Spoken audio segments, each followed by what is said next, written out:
Hello travelers, Boardman21 here, and today I'm going to take you from level 1 to level 75 with the Shaman, and we're going to be using Avalanche, Ice Thorns, basically running everything that I run in my speedrunning Shaman endgame build.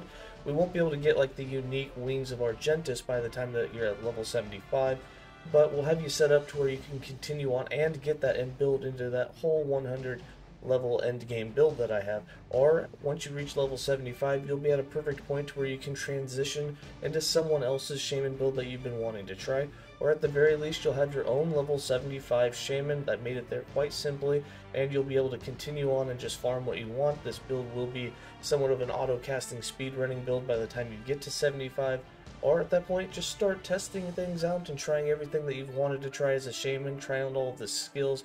I recommend trying Tornado, especially Fire Tornado, at least once, just to like see it, because it's visually pleasing even if it doesn't do very much damage. But anyways, I digress. This leveling guide will be just like all of the other ones. I will break it down. I will stop whenever there's a new specialization slot for a skill that opens up, or if we've just been stacking a lot of passives and skill points and, you know, it's a boss is coming up but we need to place some of them out. I will show you exactly where I place them, the order that I place them. Then, as always, in the description below there will be a link to the written guide. The written guide will have the finished build planner, the most optimal build planner, a build planner for all of the points at which I stopped so you can see exactly what I'm wearing. You can also see the skills and passives that way. And then in the written guide it will also have some helpful hints, and it will also have where I put the points for both passives and the skills themselves written out, so that if you don't want to watch the video, see lots of ads, you can go ahead and go there where there are no ads and go ahead and go by that step by step. Alright, let's go ahead and get into it. I am the Primalist, man of the wilds, the link between the people of my tribe and the spirits of the land. I was returning to my home in Heoboria from a hunt, only to find flames and destruction, a raid by the forces of Raya. My home and my family have been turned to ash. The call came for the tribes to unite, but I am drawn elsewhere. Now I am traveling to the Temple of Iterra in search of answers from the Mother Goddess and the strength to take my vengeance.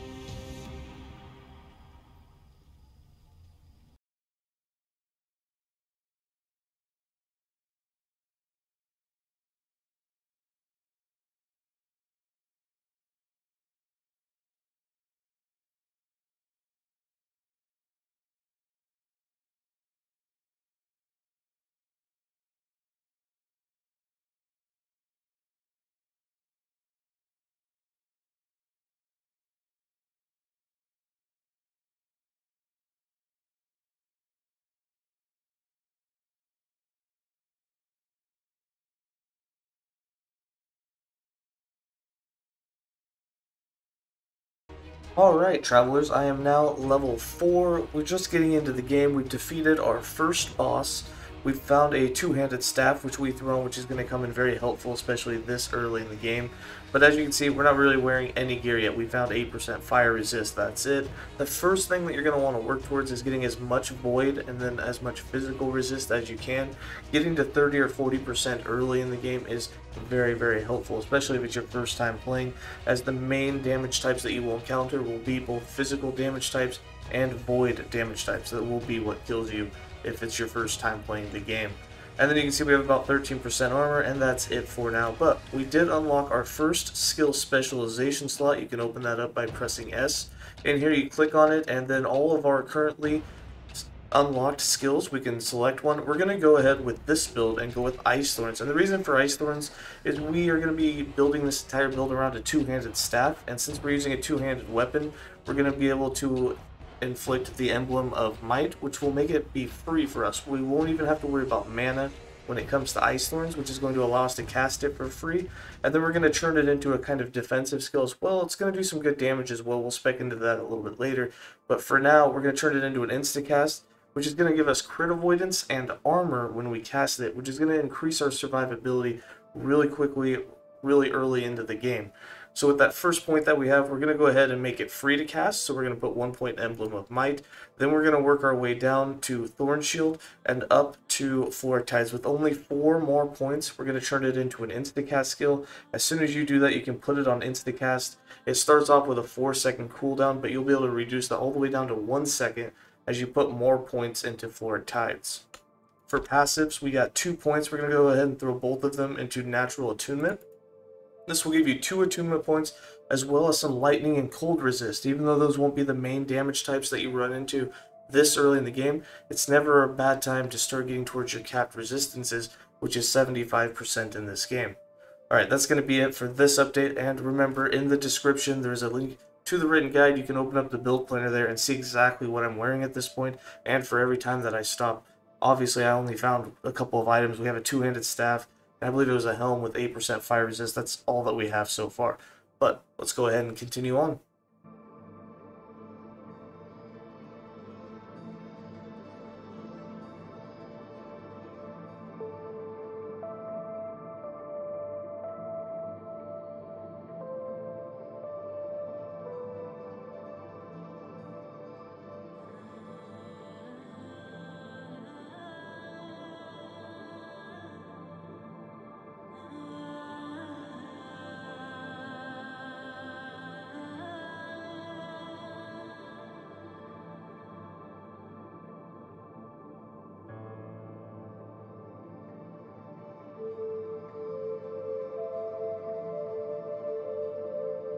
Alright, travelers, I am now level 9, and I've picked up some physical, some elemental resist, but no void yet. We're still sitting at about 13% armor, and at this point all I've done is I've put the wolf on autocast because Ice Thorns does not cost us any mana at this point, so the only thing that costs mana is just to have your wolf howl. I summon a totem every now and then, but basically you just want him to be doing some of the damage, and your Ice Thorns is going to be doing a good portion of the damage still at this point of the game, especially if you find a 2-handed staff with 7 or 8 adaptive spell damage at this point, and that will skyrocket as you find better 2-handed staves, which I believe the next level break will be around level 15.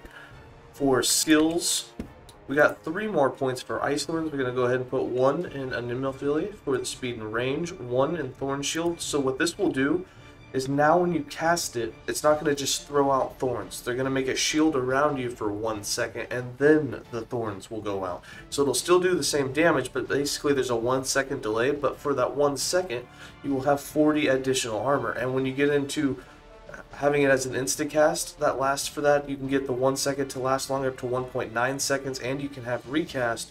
What those together will do is let you have more than 1 shield active at a time, especially if you went into like getting it when you get hit. You'll be able to have 2, 3, 4 stacks of it, and that's going to allow you to not only have more armor, because that stacks, but you can have up to your whole 100%, 120% critical strike avoidance just through the use of 6 points in Floric Tides and having multiple instances of Bold Shield active. But we're going to go ahead and put our last 3rd point in Second Nature. It is now an insta-cast skill with a 4-second cooldown. So now we can put it on auto-cast at this point. It'll go off every 4 seconds. And then as we put points into Floric Tides, it's going to reduce that 4-second cooldown down to 1 second for us.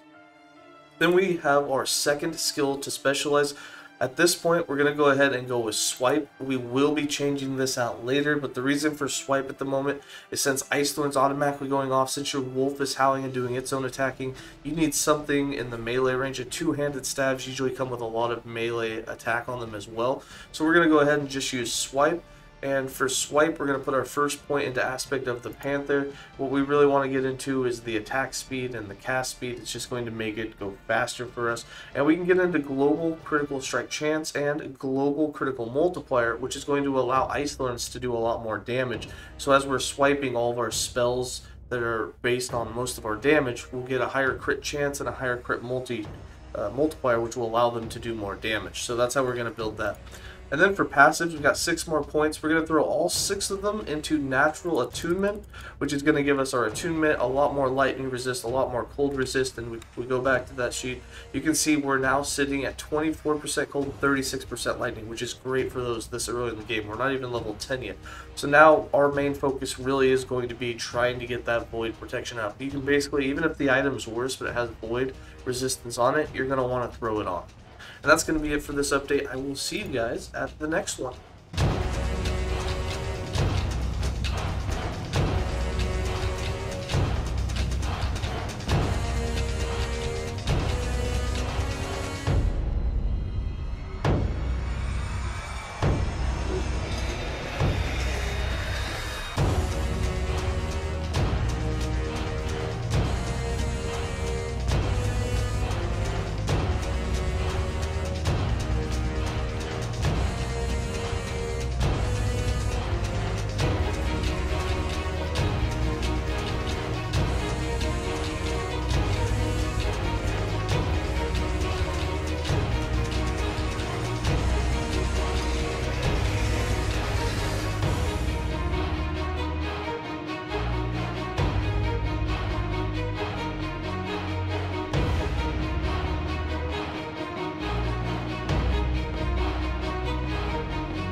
Hey travelers, welcome back. I am now level 13. We're still deathless. We're working towards 300 health. We are starting to get up our resistance. We have 20% physical and 14% void. We have gotten quite a bit more of lightning and cold. However, we're not really worried about those at the moment. Again, void is still going to be the main thing that you're going to want to use as we run from the sheltered wood and work our way towards Edora's temple. We have gotten a bit more armor, mostly just implicits on gear are a little bit higher, so we're sitting at almost 20% damage reduction from armor. That, of course, remember, armor is only that percentage for physical. Everything else is halved, so this will actually only reduce physical damage by 19%. Poison, necrotic, elemental, all the rest is only being reduced by 8.5%. And for damage, we're not really up in anything. You know, we just have our staff, and at this point, cold or physical spell damage, that's really all that you're going for. For skills, got 2 more points to throw into Ice Thorns, and both of them are going to go into Floric Tides. Right now, we have a 4-second cooldown. That's with the 1 point in Second Nature. With just 2 points in Floric Tides, you get that 100% cooldown recovery, which is going to go ahead and throw us down to that 2 seconds from 4 seconds. So it's going to be going off twice as often, which is a huge amount. I mean, you're talking about double the amount of Ice Thorns going off. And then we have Swipe, and for Swipe, we're going to put 1 point in Aspect of the Panther, 1 point in Feline Hunter, and then 1 point in Ambush. So when we do Swipe, we'll have that 4 seconds of extra amount of crit chance, and eventually it'll be crit multiplier as well, which is going to help our Ice Thorns and any other spells that we do down the road do more damage. Eventually we will rework Swipe into a different skill, but for the moment it's just going to be there because we have nothing else to use. It does do good damage for us, especially since there's a lot of melee physical damage on our staff that we're using anyways, so you get some good melee damage out of it as well as the spell damage, and the crit chance is for both, so it's really helpful.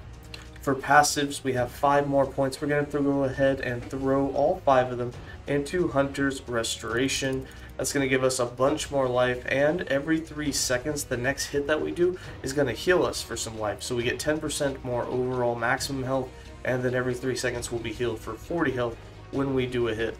Alright, that's going to be it for this update. I will see you guys at level 19.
Alright, travelers, I am now level 19. We are in the cultist camp, about to move on to the next boss fight. Here we got about 35% void, 35% physical, still about the same amount of elemental.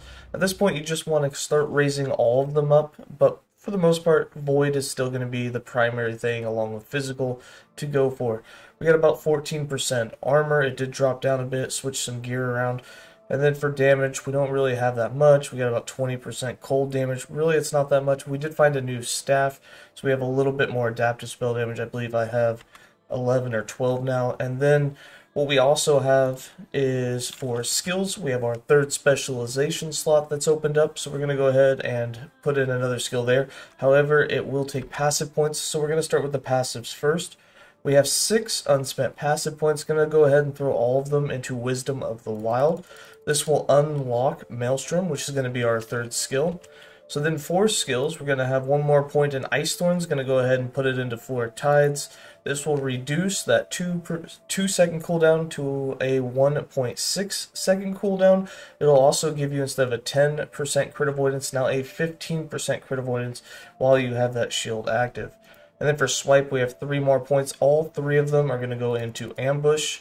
And then for our new skill, which will be Maelstrom, we're going to go ahead and do that, and all 3 points will go into Whirlpool, so that we will have a longer duration, and when we do use it, the stacks will stay longer, which will allow you to stack more of them, as it is a stackable skill that will do more damage for every stack that you have.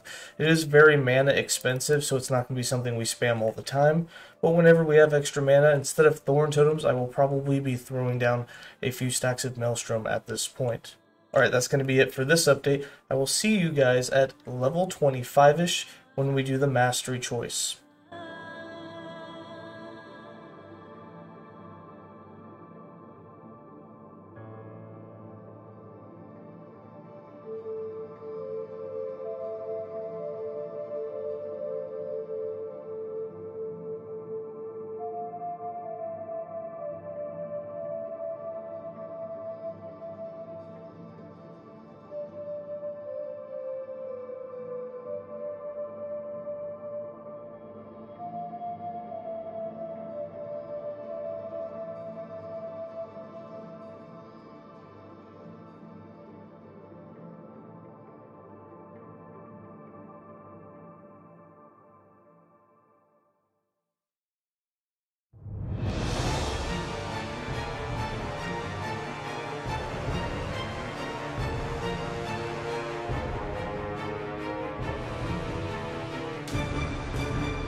Alright, travelers, we have made it through Edora's temple, beaten the boss, got to the end of time, and we are now in the realm of the Forgotten, doing our class mastery quest.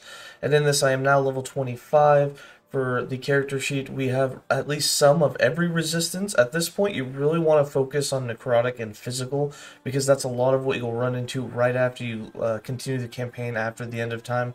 And you're going to be hit by a lot of archers, a lot of physical damage, and then mostly just necrotic. Of course, getting all of your resistances up is good, along with adding in some armor, although that's not one of the main stacking ailments of the Primalist, but you can still get some. We are focusing actually a little bit on dodge. We're going to get some flat dodge and maelstrom, so when we stack that, you can actually get a pretty good dodge chance, especially early in the game, as it scales kind of with diminishing returns later. In the early game, you can get a lot of dodge, and that can really help your survivability. And then we're going to go ahead and choose our mastery first, so we are going to go with the Shaman in this category. It'll unlock the Storm Totem, not to worry about that, but also remember that this is a permanent choice, and you cannot undo it at a later time. We will get a bonus where we'll get a -5 mana cost for totems. That's not a big deal since we won't be running any. We do get 10 attunement, which is kind of huge because that's going to give us a lot of mana. And then we get plus 50% elemental resist while we control a totem. And while we're not going to be running any, that is a huge bonus because it makes it much easier to stack your elemental. And inside the Shaman tree, you can get physical resistance per totem. Now, at the very end of this, when we do get the Thorn Totems going and we find an idol that actually procs it on hit, we'll build into that later, so you actually won't have to build on gear any elemental or physical resist. But for now, just kind of keep those in the back of your mind that you get a big bonus to that later, but we're not building into it right off the bat. So we're going to go ahead and choose that. Yep, we're positive that's what we want to do. And then for passives, we have 8 points. You have to spend 20 points inside the Primalist tree before you can move on to any of the other trees, even though we have mastered it. So we're going to go ahead and put 1 more point in Primalist. That 1 point is going to go into Tempest Bond. And then we have 7 points left. We're going to put them all in the Shaman, and all 7 of them are going to go into Shamanic Infusion for that attunement and that penetration. Now, just between those two things, you can see that our mana jumped up from having 81 mana to 115. That's from the 10 attunement and the Mastery passive, plus getting the 7 points in that Shamanic Infusion. Then for skills, we have 2 more points for Ice Thorns. We're just about to get that third one, but we have 2 right here. We're going to put 1 point in Floric Tides and 1 point in Frost Root Storm. Now the reason for this is, even though this increases the mana cost, because we're using a two-handed weapon, it's still free. It's still going to cost us nothing. So we can go ahead and put that 2 points in and get 2 extra projectiles for free. And then with that 1 point in Floric Tides, the cooldown went from 1.6 down to 1.3, so we're going to be casting it almost every second. And then what we'll be working into as we cap this out is getting another point into Frost Root so that we get another projectile. And then we're going to want to max out the rest of these. And what that's going to do is they no longer will home, but you're going to get more spell physical damage out of them. And you'll get 6 extra flat damage, you'll get 6 extra projectiles. And right now I believe it fires 4. We're going to add 2 to it, which gives you 6 total. Then you get another 6 here, so you'll be firing 12 projectiles and pretty much a nova around you. And then as you go up here, you can get a 100% chance for an additional 6, which means you'll be firing a total of 18 thorns out in all directions, and you can get the speed and range back for what you lose in the duration here. You'll gain it back plus a little with the dense thicket, so they'll actually travel as far as you need them to go, and you'll have 18 of them. And since you can't hit this, when they do home, you can't hit the same target with multiple of them. So losing the homing isn't really a big deal. And once you get 18 of them, they're going to hit everything around you. They're literally going to go in all directions. And then we'll kind of debate what we want to do. If we find a plus level on some gear, we might build into the whole piercing, which will give it additional cold damage and a chance to pierce, so it can actually hit multiple enemies and in all directions around you, which is going to be a really nice AoE, especially since it'll be doing good damage as well. For Maelstrom, we're going to go ahead and put 1 point in Power of the Storm. We were averaging 6 or more stacks almost at all times. Sometimes we had a little more. Sometimes if we weren't in combat, we fell a little below. But we're going to get a little extra lightning damage. Since that is based on adaptive spell damage and we have a two-handed staff, it's going to hit really well. With 4 more points, we're going to put 2 of them into Sleep-Footed. This will now give us 30 dodge flat for every stack we have. If you have 6 stacks, that's 180 flat dodge. That's a huge amount for now. I'll show you in the character sheet what that would equal out to. We're going to go with 1 more point in mana efficiency, and what this does is We have a 17 mana cost right now. With 1 point here, it actually reduces it down to 15, but this is also going to be offset by the fact that we're going to do Turbulence, which gives it more damage, but it's also going to increase the mana cost, which will put you back up to the 17. Now there is a slight difference. This is a 15% mana efficiency. This is only a 10% gain, so you'll actually be able to offset them back and forth and end up being around 16 mana cost at the end. But for now, that's what it is. What we'd really like to do is once you get 4 points in this while offsetting that cost, you'll be able to get haste at all times, since we'll have 6 or more stacks and we're going to start flying through the maps a lot faster.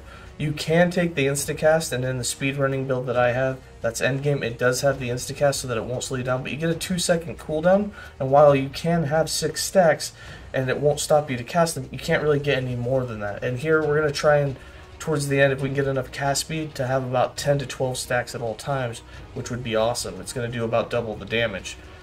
And then for swipe, we're actually not going to spec in this. I'm going to unspec, so we're going to despecialize the swipe, and we're going to build into tornado instead. And our first 4 points in this, we're going to go towards the getting 2 of them along with getting lightning. So 1 point in charge storm so that our tornado will cast lightning, and then we're going to put the last 3 points in lasting storm on our way so that we can get a chance to double cast, which will give you 2 tornadoes. And eventually we work all the way down, and what we want to do is make it an insta cast so it doesn't slow us down. And we're getting the aspect of the storm buff, which will give us mana efficiency along with the aspect of the storm mana regen so that we get more mana back per second. That's what we'll be building into with this skill. It's not going to be our main damaging skill. It's just going to be there to give a little bit of damage, since we're building dot damage and spell damage, with it anyways. But it's also going to cast some lightning, which will do good damage. And then at the same time, it's going to completely pay for itself by giving us mana regen for its mana cost. Alright, that's going to be it for this update. I will see you guys at level 34.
Alright, travelers, I am now level 34, and we have started to get more of our resistances a little bit higher, but at this point we're kind of waiting for our totems, because once we get the thorn totems in, which will be about 15 levels from now, all of our physical and our elemental will be covered. Whenever we have totems active, we'll get 15% per totem, and we're going to have the 5 thorn totems going off. But at the moment, we're still going to keep our elemental up, because you don't want to run into the issue where you don't find an idol and you don't have it.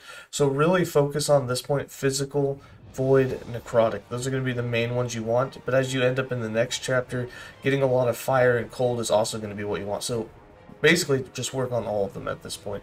And then for armor, we only have 11%. Our dodge is at 3%. However, when we do have our 6 stacks of Maelstrom here, which I'll show you, you get a bunch of flat. So we're actually at 16% dodge, usually almost all of the time that we're running through the map, which is much higher. And you can get more stacks than that. We've gotten up to 12 stacks, which would be double that. You'd be sitting at about 25 to 30% dodge.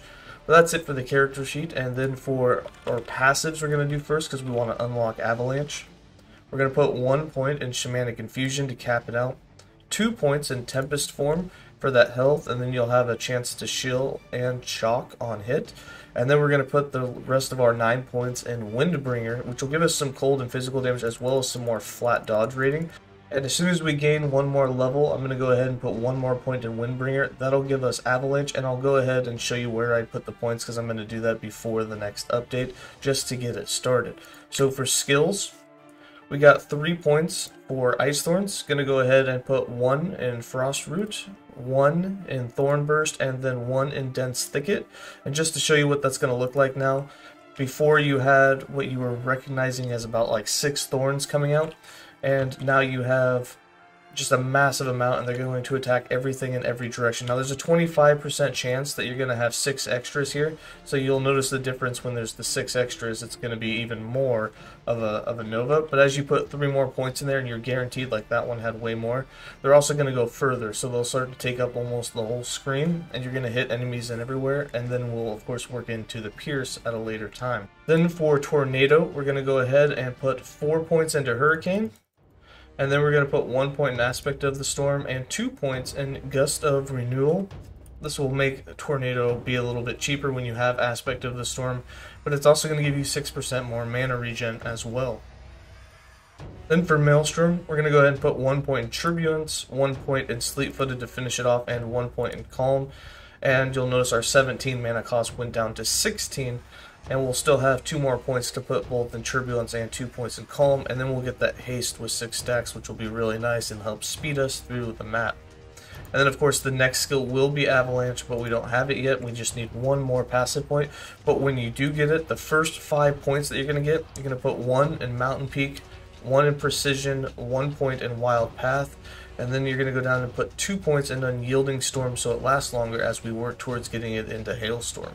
And I'll probably have it already spec, but in the next update I'll show you that of course as well, so that you'll be able to see exactly the path I took with those first 5 points, but that's what it will be, of course, as soon as we get 1 more passive point. Alright, that's going to be it for this update. I will see you guys at around level 40-41-ish.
Alright, travelers, we have just made it to Heoboria. I am now level 41. We have capped necrotic resistance, however, that's not really what we want to be going for right now. Fire and cold is going to be kind of the most important things that you have, along with some physical. And then for our armor, we only have 11%, and then again our dodge, as you gain your stacks of Maelstrom, which at this point we're getting 12 to 13 stacks of it at times, is going to allow you to have a lot of dodge. And then if you're not running Maelstrom but you have Avalanche on autocast, which you can also do, when you do that, you're not going to have as much dodge, but you can actually just keep running through the map. You can literally just run it through, and Avalanche is just going to slaughter everything. So there's two ways to play it right now. We don't have the mana regeneration to do both at the same time. If you run Avalanche on autocast, you can only have 1 to 2 stacks of Maelstrom without going negative into your mana. But if you run Maelstrom only, you can have about 12 to 13 stacks. So for our skills, we got 1 more point for Ice Thorns. We're going to go ahead and put it into Dense Thicket. Then for Tornado, we have 2 more points. Going to go ahead and put both of them into the Gust of Renewal, so that you get that 12% mana regen when you do cast a Tornado. And then for Maelstrom itself, we have 2 more points. Going to put 1 in Turbulence and 1 in Calm. This is going to keep us at that 16 mana cost. On our next one, for the next 2 points, we're going to put 1 in Turbulence, and we're going to get that Haste, so that when you have 6 stacks or more, you always have that 30% move speed, which is a huge boost to help speed you through the maps. And then for Avalanche, now Avalanche we weren't spec'd in the last one, but we did pick it up, and so our first 12 points, we went with 1 point in Mountain Peak, 1 point in Precision, 1 point in Wild Path, and then because it is so mana intensive in the beginning, putting 3 points in Naturally Occurring and then 1 point in Hailstorm is the quickest way to get it to follow you and be able to cast it quite often. But we now have 4 points in Naturally Occurring and 3 points in Unyielding Storm for that increased duration, and this 12th point is going to go into Unyielding Storm as well, so it's going to last for the entire time that it's on cooldown. It normally lasts for, I think it's 4 or 5 seconds. When you normally cast it, it's 5 seconds, and then with a 60% increase in duration, that puts it at about 7.6 to 7.8 seconds, and with the tier 1 that we have on the helm for cooldown reduction, or cooldown which is normally 8 seconds, is actually reduced down to 7.6. So you can have 100% uptime of Avalanche at this point, with just tier 1 cooldown on your helm, and then also with the 4 points in Unyielding Storm for that duration increase. Then for passives, we got 11 points that we haven't spent. We're going to put 5 of them into the Shattered Heavens for that plus 10 cold damage, which is going to be added to all attacks and spells. That means Avalanche, Ice Thorns are going to do more damage. It's not going to do it with your dots like Tornado or your Maelstrom, but you'll still get much good damage out of your Ice Thorns. That leaves us with 6 more points. We're going to get into the Protective Circle, so when we do start getting totems, we're going to be getting 15 physical and 15 elemental resistance per totem that we have, and as our 4th skill and as we get idols that proc totems, we're going to get into those thorn totems, and that's how we're going to be getting all of our elemental and physical resistance shortly after the campaign and into the timelines. And then our last point, we're going to go ahead and put into Ruin of Awe for that adaptive spell damage. We're going to max this out before we work our way up, and eventually get into the Ascendant Circle for that increased spell damage per active totem. And once you're getting those 5 Thorn Totems, it's just going to be a huge amount of damage and defense for you with that. And that's going to be it for this update. I will see you guys at level 49.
Hey travelers, I am now level 49. We are sitting with our resistances starting to get up quite a bit, not a lot of poison, but at this point in the fight, before we take on Lilith and before we take on Lagon, having physical cold and lightning is what you want the most of. Having those capped is going to be the best case scenario. However, in this case, the problem with capping those is the fact that as soon as we get the Thorn Totems going, you're going to get your physical and all of your elemental from those, but at this point you just have to get it on your gear, and that's what we've done here. But we'll be swapping that as soon as we get into the Monolith of Fate, but we'll get into that later. For skills, we got 2 more points for Ice Thorns. Going to go ahead and put both of them in Dense Thicket. This will now guarantee that you're going to get the 6 extra projectiles, which means you get 6 here, you get 6 here, 2 extra here, and then the original 4 or 5 that you get, which means you have about 20 plus projectiles that are all going to go off at the same time. They shoot off in a Nova, and then we're going to slowly work into getting them to pierce a little bit, or you can get them down to that 1 second cooldown, but right now we're at 1.2 seconds, so I'm not too worried about that or the recast. I'd rather get them to pierce to make sure that they attack everything. It can really help with those trash mobs and mob dense packs, even though Avalanche does a really good job, and so does Maelstrom. Now for Tornado, we have 2 more points. Gonna go ahead and throw these, 1 into Eye of the Storm and 1 into Snap Yell. Now this means that now you're on Instacast, you can now cast it, you'll have a 4 second cooldown, so you can put it on auto cast, and this is gonna give you 100% uptime of mana regen. For Maelstrom, we have 2 more points. I'm gonna throw 1 into Turbulence, and you can see your mana cost is back up to 17. I'm not gonna put this one in Calm, but now I wanna go Windswept so that I have haste whenever I have 6 or more stacks. So even though you have to stop to cast it, now once you have 6 stacks, you have the 30% more move speed, which is going to help you just kind of fly through the map if you're still going the route of doing Maelstrom over Avalanche. If you are running Avalanche, in this one, which we have the max mana efficiency and duration, we now have 3 extra points, and we're going to go ahead and throw all 3 of them into Harsh Winter. This will give you 30% more hit damage. If you don't want to go that route, you can always go into bigger area and impact area and work towards making it a full-on cold build. However, right now we're still split between cold and physical, so stacking either of those tags is going to help you do more damage with it. And then once we are running a totem, you can get another 45% hit damage, but we'll build into that once we have the Thorn Totem proc on hit, idols, and we're running the Thorn Totems. And then for our 6th skill, we're going to go ahead and spec into the Summon Thorn Totems.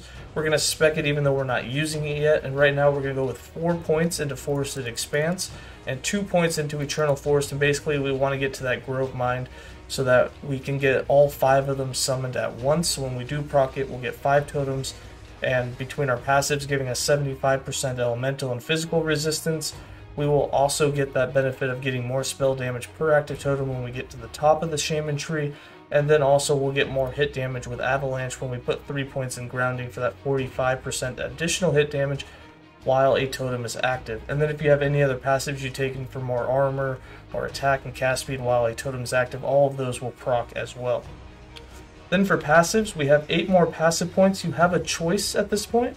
You can get more mana regen and attunement, which will give you more mana, or you can go into the adaptive spell damage. Now in my case, I'm going to go ahead and put 7 points in Rune of Awe, as I'm not really struggling with mana, and I'm going to put 1 point into Elemental Shrines for that 2% mana regen and the 1 point of attunement. We'll max this out next, and then we'll work into Ascendant Circle to get that increased spell damage per active totem, at which point we're hoping to have the Thorn Totems being procced, so that we'll get that times a 5 factor. Alright, that's going to be it for this update. I will see you guys around level 55.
Alright, travelers, I am now level 55. We have almost 700 health. We're at about a 25 streak in the level 55 timeline.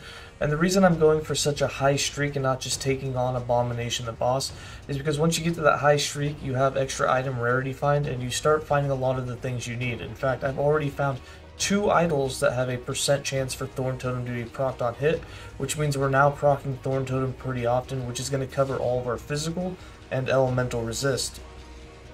So at this point, on our gear, the only thing we need to focus on for resistances is Poison, Necrotic, and Void, and that's what I'll be working on over the next couple of echoes that I run, trying to get a piece of gear with just those on it, and then we'll do the Abomination fight once we have that 75% Necrotic, as we'll get the 75 physical straight from the idols that we proc. And then for the rest of our stats, you just see we have 11% armor, 11% dodge. This goes up as you have some maelstroms with that flat dodge on it.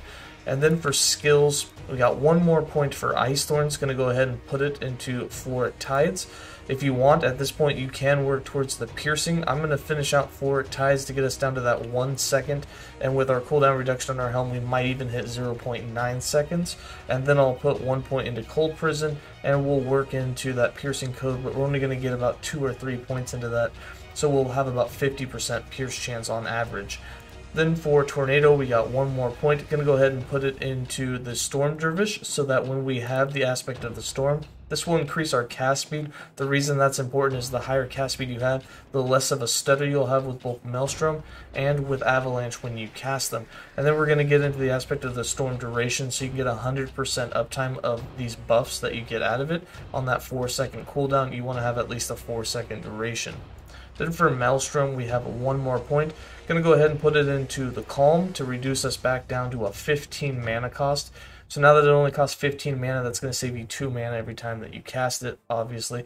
But it's going to allow you to cast it more frequently, since that reduced mana is going to help. As you get mana regeneration on your rings and on your relic, as well as your gloves, which is the only one I have it on at the moment, you'll be able to actually start casting this more often, and you're going to be trying to get those 6 stacks, so that you'll always have haste and have that 30% movement buff, which really helps the build with its survivability and being able to dodge everything. Then with Avalanche, we got 1 more point. Now that we're actually proccing the totems, I'm going to go ahead and put our next 3 points into grounding so that we can get 45% more hit damage out of it. After I max this out, we're going to have 2 points left, and I'm going to go ahead and put both of those in explosive impact so that we have a larger impact area, 50% larger, which just means you'll do more damage in a larger area, hitting more mobs at one time with each boulder. And then for the Summon Thorn Totem, we have 9 more points. Going to max out Infernal Forest so that we now have the maximum duration on these. 1 point in Grove Mind is now going to allow you to summon the maximum amount of totems every time that it's procced. With my 2 idols that I have on, we have a 15% chance on every hit that we do. So we're going to almost have 100% uptime on that as long as we've hit mobs in the last, I think it lasts for a total of about 20 seconds total. The normal time is, I believe, around 10 seconds. Let's take a look here. We have, naturally it doesn't tell you, that's cool, but we have 4 seconds increased upon that, which is multiplicative with the normal time, so I have no idea. I'm just going to guess between 10 and 20 seconds is how long it will last. So as long as you're proccing it that often and hitting some mobs, you'll get that proc out of it. And then the last 6 points, we're going to go ahead and put 2 points into Atomic Wisdom. And then we're going to get into this poison chance with it just for a little extra damage. If you want, you can get into the armor shred and the double damage on the left hand side, which is also really effective. Granted, eventually we'll be converting to a full cold build. It's not going to be as effective as it would be for a physical damage build, as armor's double the potency on a physical build, but we'll build into that later where we go all cold. But right now I just want to get some poison damage out of it and get into that poison burst, which does a little bit of damage, which is nice. So we're going to put 2 points into venom tipped thorns, and then our last 2 points in lasting affliction, and then on the next one, when we get our next 2 points, we'll have 1 more point in lasting affliction, and then get that rotten core for the poison burst on their death. So when you proc them over and over again, you'll get a bunch of those bursts going off, which is some really good spurt damage, especially in a high mob density map. For passives, we got 7 more points, and for the Shaman, I'm going to throw all 7 of those into Elemental Shrines. This will get us more mana regen as well as a bigger pool of mana with that extra attunement. Remember, you get 2 more maximum mana for every point of attunement that you have. And that's going to wrap it up for this build. You can see we are now sitting at 158 mana, and our mana regen is now sitting at a total of 13. We'll be able to get that to about 18 if we start getting a lot more mana regen, if we put it on our rings, put it on our relic, and get the tiers a little bit higher. If you find an exalted item with mana regeneration on it, that's going to help you out tremendously. And if you get 2 items like that, or have like 2 rings with tier 6 on them, that's going to help you so much that you'll be able to actually spam Maelstrom quite often. And if you can get to that 20 mana regen, you'll just be spamming everything almost as much as you can. Alright, that's going to be it for this update. I will see you guys at level 65.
Hello, travelers. Alright, we're now level 65. We have almost 900 health. We've been switching the gear around. You'll notice my elemental and physical have dropped. But again, if I throw out, let's just throw out a totem here because I can do it. If I throw on a totem, you'll notice that, oops, that's only 3 of them. We actually summon 5 all at once. But if I summon all 5 of them, you can see we jump up. We're capped on all of our elemental and our physical. And that's how you're going to do it. You're going to have the idols that proc it on hit, so you're not actually manually casting it like that. But they're going to come out and they're going to cap those 4 for you. So for all we're worried about is poison, necrotic, and void. And you'll see I'm working on those. I do want to get 75% void before I take on Rhea here. We're at about a 30 streak, and I still haven't got any good items that have fallen with void. We've had a few that have fallen, but they're on items that I don't want to. So we've got plenty of fixes for them. We've broken down quite a few items, but we're just waiting for a good base item to fall, which hopefully it falls here pretty soon, or we're going to end up going in with 60% resistance and trying to take on Rail with that, which is okay because we do have some endurance. In fact, our endurance is sitting at about 35%. So if we can get that to 60%, I'll take that over the 75% of void. I think we'll be alright, especially since we're going to build into a bit more leech here. For armor, we have 16%, and then of course our dodge dropped a little bit as we changed out some gear. But we do have a little bit more spell damage than we had before. For skills, we have 2 points in Ice Thorns. I'm going to go ahead and finish off the floor Tides, and then I'm going to put 1 point in Cold Prison. So we get base cold damage with this, but it's also going to unlock that chance to pierce, which also gives flat cold damage. So we're going to build into this next, and that's going to go ahead and take the last 2 points of the build. And then for Tornado, we have 2 more points. I'm going to put 2 of them into Swift Wings. This is going to give us a 60% increased duration of that 2-second aspect of the storm, which now puts us at almost 3.2 seconds, and we need to get to 4 seconds in order to have our full 100% uptime of that. So you're going to need 2 more points in here, or you can put 1 point here and 1 point into reducing the cooldown of the skill so that the cooldown will match the uptime of it. Either way, it just means you'll be casting Tornado more often, which is going to cost you more mana. So 2 points here is the better way to go, and then the last point after that you can put into Storm Dervish for more cast speed. Then for Maelstrom, we have 2 more points. I'm going to put 1 in Wind Fury. This is going to allow us to have 20% more cast and attack speed when we have 6 or more stacks. And then 1 point in Turmoil, so we have 20% increased area. My next 2 points are both going to go into Turmoil as well to really increase the area of damage that we do with Maelstrom. And then of course once we're at 6 stacks, we now have that 30% move speed and 20% cast speed, which is really nice.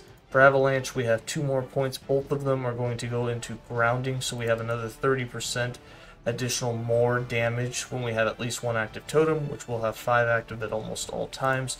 And then for Summon Thorn Totem, 1 more point in Lasting Affliction, and then 1 point in Rotten Core, so when we get lots and lots of hits, we proc lots and lots of totems. Every time they die, there's a burst of poison, and it's going to do a small amount of spell physical damage, but it's also going to inflict poison, which is really nice. It's a 100% poison chance on death, and there's going to be 5 of them going off altogether, because you'll continually proc 5 at a time. So it's going to be a nice damage boost. It's also an FPS killer, so be careful with it in high dense maps that have a lot of mob density, as you will have some trouble with your FPS dropping and having a little bit of lag. Nothing like me going through TeamViewer to play though, because that is laggy. For passives, we got 10 more points.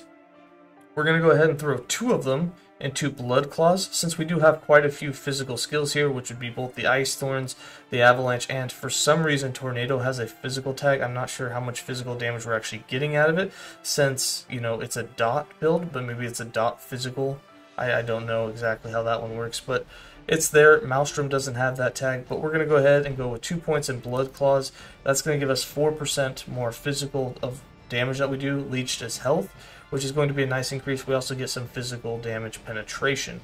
And then the last 8 points, all of them are going to go in the Shaman, and all of them will go into Ascended Circle, which is going to give us 32% more spell damage per active totem. We'll have the 5 Thorn Totems, so that's 160% increased spell damage almost at all times, which is a huge amount of spell damage, especially at this point in the game if you have those 5 totems out. After that, there's not really much more you can build into in this tree. It's just kind of hit and miss. There's no real right or wrong choices at this point. However, the next points I will be putting 4 more into Blood Claws. I want as much leech as possible, so when we do take a hit, we can refill that life as quickly as possible. And at some point, we will come back into Primalist, and we are going to put 5 points into Berserker, as this will make it to where when you fall below 35% health, you will take 30% less damage, which is another huge boost to your defense, so when you do take a big hit, it's very unlikely that you're going to get one shot, and as long as you have a lot of leech in between those hard hits that you take, you'll be able to leech all your life back up. It just increases your survivability that much more. Alright, that's going to be it for this update. I will see you guys at level 75 with the final update on this build and putting it together.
Alright, travelers, level 75, and this will be the final update for this leveling guide. At this point, this build is just good enough to where it could continue on till level 100, or if you wanted, you can transition to something else. There's some small changes you can make if you wanted to, say, turn Maelstrom into an instacast and just have it continuously going along with the rest of the build. At this point, you can also, just start tinkering around, changing things up, get rid of what you don't like, try some things you saw that you might have wanted to try. As you continue on here, I haven't quite got my poison resist as high as I'd want. My void is pretty well capped. Necrotic's still a little low, but there's a couple of pieces that are tier 4 that we could get to tier 5. And then again, poison, there's a couple of tier 2s on a couple items I have. Just waiting for some more Glyphs of the Guardian before I try and boost those up to tier 5s. And that'll get my poison resistance up to where it needs to go. Again, all the physical and elemental comes when you do your thorn totems. You're going to have all of that covered, and you'll have 100% uptime of that. And then for damage, you can see with the spell damage, we're up to 250% spell damage when we have those thorn totems active, which is really nice. It's a lot of damage for us. We did recently just get a new staff, and this new staff has 80 adaptive spell damage. It's the Mirage staff. The final staff that you're going to want is, I believe... I'm drawing a blank on the name, but it's going to be the one that gets up to 100 adaptive spell damage. It's still going to have the -3 spell mana cost. You're going to want that for all of your skills to cost less mana. You can go with the Sorcerer's Staff if you want, but that's going to increase the mana cost, not give a flat reduced cost, which is going to make things really expensive. At that point, you probably wouldn't be able to run Maelstrom at all. But you can still get away with Ice Thorns, which will be free. You can get away with Avalanche, and you might still be able to get away with Tornado without going into negative mana. Especially if you have mana regen, say on your rings, your gloves, and your relic, it'll be possible. For skills, we got 1 more point for Ice Thorns. Going to go ahead and throw it into Piercing Cold, so we'll have a 20% chance to pierce, along with that +1 cold damage added to it. For Tornado, 1 more point into Swift Wings. For Maelstrom, 1 more point. It can go ahead and throw it into Turmoil. With Avalanche, 1 more point. This point I'm going to go ahead and throw into Explosive Impact, so our boulders hit in a bigger area and do damage in a bigger area. And then for Summon Thorn Totem, we have 2 more points. Going to go ahead and throw both of them into Venom Tip Thorns so that projectiles have a chance to poison. The 20th point will go into this, so we have a 100% chance to do a poison with every projectile that comes out from our Thorn Totems, which is going to do a little bit extra damage. And at this point, if you built the tree like this, you've noticed that the burst of poison is actually very explosive on the screen. Your FPS probably has been dropping when you've procced a lot of them, but it does pretty decent damage and it helps clean out trash mobs especially really easily. For passives, we got 10 more points. I'm going to put 4 of them into Blood Claws, so we can go ahead and maximize upon that physical damage leech as health. We also get that physical penetration, which helps us do a little bit more damage. I'm going to go ahead and throw the 5 points in Berserker, so we get that 30% damage reduction when we do fall below 35% health. As you get into the harder end game, you know, into the higher level Monoliths and maybe even to Empowered, this is really going to save you from those one-shots. Having that extra 30% damage reduction while at 35% or below on health doesn't seem like a lot, but when it saves you from a one-shot, it gives you time to leech some health or to throw down a potion, and it's the difference between dying or not. And then for Shaman, we have 1 more point. You can really throw it anywhere. I'm just going to throw 1 point into Swirling Maelstrom because I'm building it to where I like having a chance to proc it. I usually have the mana available, and this will give me a little extra health, a little extra mana, and then when I do get hit, there's going to be a 5% chance to proc it without me having to stop to cast it, which is always nice. And then there's going to be 2 build planners in the written guide at the very top of it. One will be exactly what I have here. You'll see exactly how I'm spec'd at level 75. And then the second build planner is just going to have the gear on it. Is going to be different, and it's going to have all of the affixes that you would want in a perfect situation at this point in the build. Now obviously that's going to not be totally possible, but it's going to be the most optimal thing that you're going to want to go for, so it won't confuse you if you look at mine and go, why do you have this affix or this affix? Well, that's just what I ended up with. So in the most optimal guide, you'll be able to see what you'd want to aim for, and if you get those pieces, that's what you would want to go for. Another thing that's going to be changed is the loot filter on this guide. In most loot filters that I've been doing, we've been doing where the red colors would be a tier 3 or higher affix of an affix you wanted, and we called that endgame. And then the blue was tier 2 or higher, and then green was just going to be a level 1, a tier 1 affix of an affix that you needed. Now the problem with that was that tier 3 started appearing quite early in the game, and a lot of red items were appearing before people were even level 20, and they were like, well, it's not really endgame. So I've changed it. Green will now be tier 1 and tier 2, blue will be tier 3 and tier 4, and red is now going to be a tier 5 affix, which means there must be a tier 5 affix of one of the affixes that you're looking for on the item. The reason I wanted to stay away from this before is because you could have a great tiered item that had nothing, it has all tier 4s on it, but it's going to pop up blue, and maybe you're like, well, I want red, you know, I want that tier 5, so you don't look at it, but it happened to have 4 tier 4s that you wanted. So it's kind of a tricky situation, and hopefully when they update the loot filter and you can do the and situation, we can change the end game into having multiple of the affixes you wanted that are tier 3 and above, and we'll change it back to having multiple tier 2s and above, and then multiple tier 1s will be green. So I'll change that in the future when the and function is added into the loot filter, but for now we're going to switch it to 1, 3, and 5 for green, blue, red, and hopefully that makes it feel like red's a little less common and a lot more like eye-popping when you actually see it fall down.